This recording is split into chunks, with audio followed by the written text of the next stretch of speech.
Mettez dans votre vie quelqu'un de toxique et vous verrez votre vie se transformer.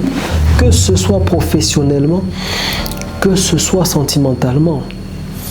Il y a des femmes qui sont devenues meilleures à cause des hommes avec lesquels elles se sont mises en couple. Il y a des hommes qui ont vu leur vie se catapulter à cause de l'envie de faire les choses de manière ordonnée que certaines femmes ont apporté dans leur vie. Et vice-versa. Il y a des individus qui ont vu leur vie devenir des avant-goûts du monde infernal juste à cause des personnes qu'elles ont laissées entrer dans leur vie.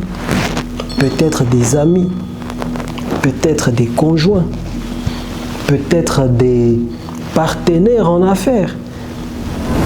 Il y a des gens qui viennent, qui sont séduisants au début. Mais après, quand vous découvrez pourquoi ils faisaient des efforts de séduction, vous vous dites, mais... Et c'est là que vous découvrez que la déception n'est pas toujours mauvaise. Et que cette douleur que l'on ressent n'est rien d'autre que le seul moyen que la vie connaît pour nous obliger à développer cette énergie intérieure que l'on va utiliser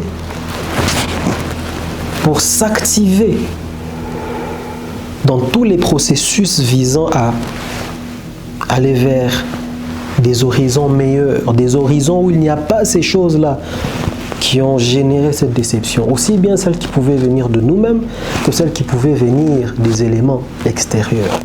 Donc lorsque vous traversez une déception, un moment de déception, sachez à quel niveau vous devez vous remettre en cause et à quel niveau vous devez apprendre à discerner certaines choses, à ne pas poser le pied quelque part avant d'avoir été sûr que cet endroit où vous posez le pied est solide et qu'il ne va pas vous désaxer.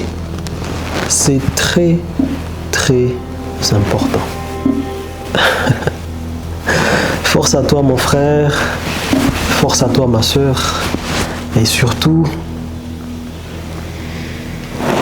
ne t'empêche pas toi-même, à cause de 2 à 3 choses obscures d'hier, d'évoluer vers des jours plus brillants.